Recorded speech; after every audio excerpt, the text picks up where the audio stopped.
Okay, having a look at stationary points now, with a reference and with relation to our derivatives and gradient. So when we have our stationary points, we know that the gradient at that stationary point are going to be equal to 0. Now, up till now, we've looked at quadratics, we've looked a little bit at cubics, but we haven't, so we've dealt with maximums and minimums, so the top of the curve for our, like top of the parabola, bottom of the parabola for the minimum, but we're going to add in that inflection point. So that's where we're coming up, stop, and then go up again, or coming down, stop, and go down again. So we have, when we have a maximum, our gradient is positive, then 0, then negative, and we can do these gradient diagrams. And then we have, for our minimum, we're coming down, so we have a negative gradient, it stops, and then it becomes positive. So we've got our gradient diagram over here. And then for our inflections, that means these ones have a positive gradient, then 0, then a positive gradient, and these ones where you're coming down have a negative gradient, 0, then a negative gradient. The type of scenario that you'll use that in is this kind of a question, where we have our y is equal to 9x squared minus x cubed, and they've been asked to find the stationary points and state their nature, and then use them to sketch the graph. Obviously, if you've got a graphics calculator, you could pop that in and see them straight away.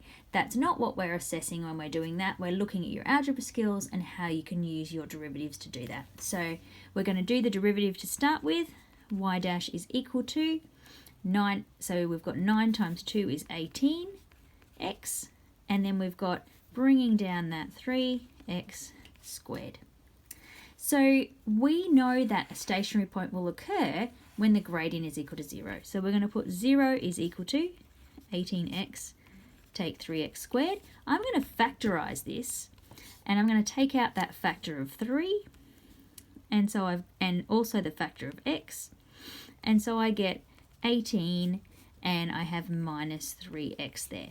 So I know that one of my stationary points is going to be at 0 when x is equal to 0. And then my answer, because 0 times, we use our null factor theorem there. And then our other stationary point is going to be when 18 minus 3x is equal to 0. So we take our 3x over.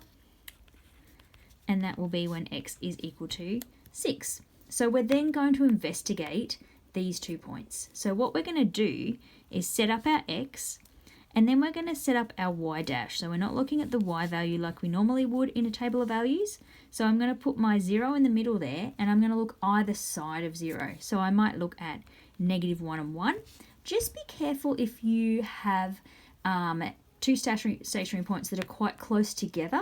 So if you had 0 and 1, you would want to go closer to the 0 than the 1, or you're not going to get an accurate display of what that change is. So if you had a really close set of stationary points, you might go, say, negative 0.9 and negative 0.1 and positive 0.1 to do the either side nice and close.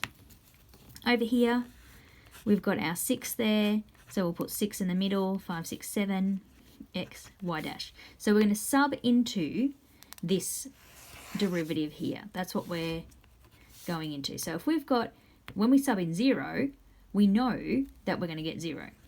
When we sub in 6, we know we're going to get 0 as well, because that's what we solved for. Because we would have 0 squared times, 6 squared is 36 times 3, and then we've got the 18 times 6 there, and when we subtract them, we'll get 0. When we're subbing in -1, so we've got 18 times -1 is going to be the -18, and then we've got -1 squared is going to be 1 times 3, so we've got taking away 3. So we've got -18 take 3 is -21. So when we draw our shape, we know that's going down and across. And then we want to sub in this 1. And so that would give us 18. And we're taking away 1 squared is 1 times 3 is 3. So we would get 18 take 3 is 15. And it's going back up. So we've got a minimum there. Then over here, when we sub it in, we have got our 5 going in here. So we have 18 times 5 gives us 90. And then we have 5 squared is 25 times 3 gives us 75. So 90 take 75 is going to equal 15. And then when we put in sub in the 7, we've got 18 times 7 gives us 126. And then we've got 7 squared is 49 times 3 gives us 147. So we get 126, take 147, and we get negative 21.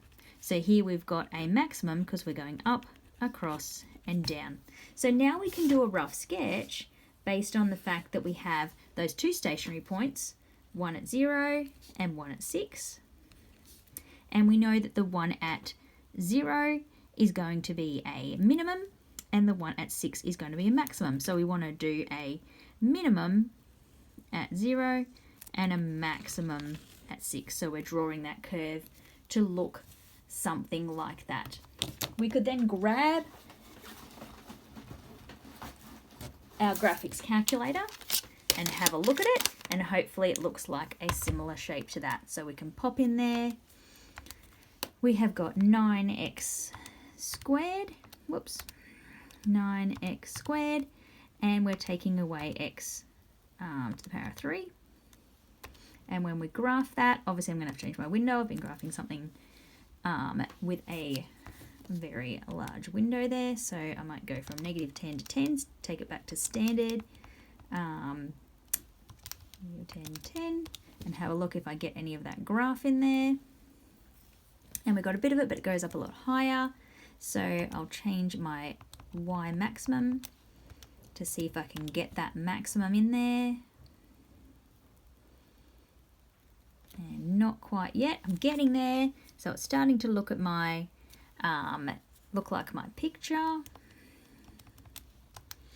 And we will take that up to, in our window, maybe go up to 100. See if we can get that on the screen. No, still going away. Almost got it. So go a little bit higher.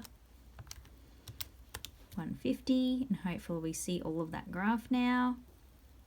And there it is. Now we do have that 0, 0 there, which we didn't have in our graph sketch over here, and we could locate where that was if we subbed in the 0 up the top there and got the other coordinate. But when you're doing a sketch, you may not need that amount of detail where I'm just showing that it's a minimum. So you could go back and find the coordinates of that to give a little bit more detail to your graph.